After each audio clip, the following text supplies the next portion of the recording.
वडोदरा के मांडवी इलाके का ये नज़ारा है जहां पर अनोखे तरीके के गरबा का हर साल आयोजन होता है। दरअसल यहां पर कई सालों की परंपरा है कि केवल पुरुष ही यहां पर गरबा करते हैं। मांडवी इलाके के घड़ियाली पोल में अंबा माता हरसिद्धि स्वरूप में विराजमान है। भक्त काफी आस्था के साथ यहां पर पूजन अर्चन के लिए आते हैं, लेकिन यहां पर गरबा केवल पुरुष ही करते हैं। गरबी के तौर पर मशहूर इस गरबा में पुरुष ही गरबा करते हुए नजर आते हैं और ये परंपरा काफी वक्त से चली आ रही है।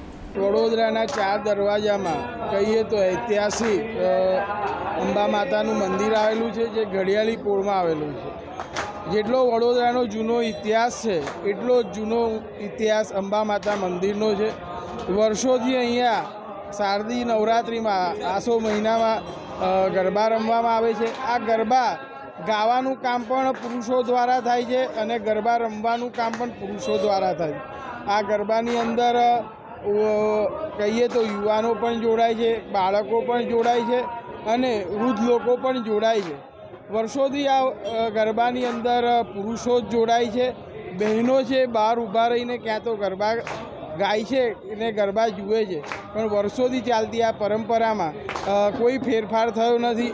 આજે પણ એ પરંપરા ચાલુ છે અને આજે આસો મહિનાની નવરાત્રિના બીજા દિવસે પણ ભાવિક ભક્તો ભાઈઓ આ ગરબામાં જોડાયા છે અને અત્યારે ગરબા લઈ રહ્યા છે।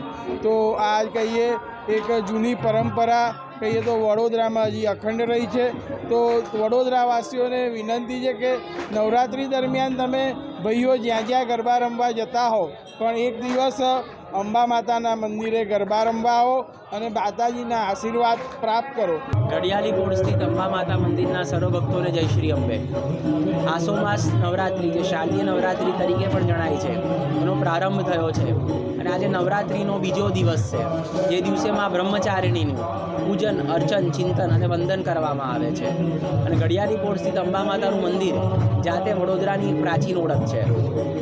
નવરાત્રિ એ શક્તિ પર્વ છે, જેની અંદર શક્તિનું વંદન કરવામાં આવે છે અને રજસ તમસ અને સત્વગુણની સિદ્ધિ પ્રાપ્ત કરવા મનુષ્ય માતાજીની આરાધના કરતો હોય છે। અને આ વર્ષે એક નવરાત્રિ વૃદ્ધિ તિથિ તૃતીયની વૃદ્ધિ તિથિ છે, એટલે ભક્તોને માતાજીના આરાધના કરવાનો સાધના કરવાનો એક દિવસ વધુ મળવાનો છે। ઘડિયાળી પોળ સ્થિત અંબા માતા મંદિરની વિશેષતા અહીંયાના થતા પુરુષોના ગરબા છે। તેનો ઇતિહાસ એમ રીતનો છે કે વર્ષો પહેલાં જ્યારે વડોદરા વડપત્રકા તરીકે જણાતું હતું ત્યારે મોડી રાત્રે સ્ત્રીઓ ગરબા રમવા જોડાઈ શકતા નહોતા। હવે અહીંના જે ગરબા રમાય છે એ માતાજીની સંધ્યા આરતી બાદ જ રાત્રે રમવામાં આવે છે, એટલે કારણ કે સ્ત્રીઓ આ ગરબામાં જોડાઈ શકતા નહોતા તો તમે જે ઘડિયાળી પોળનું બંધારણ જોશો તો દરેક જગ્યાએ અનેક ઝરૂખા તમને દેખાશે। તો આ ઝરૂખાઓમાં બેસીને ઉચ્ચ સ્વરે સ્ત્રીઓ ગરબા ગાતી અને પુરુષો માતાજીની ચુંદડી કે સાડી ઓઢીને સખી રૂપે માના ગરબા રમતા। જે પ્રણાલિકા આજે પણ ઘડિયાળી પોળ સ્થિત અંબા માતાના મંદિરમાં જળવાઈ રહી છે।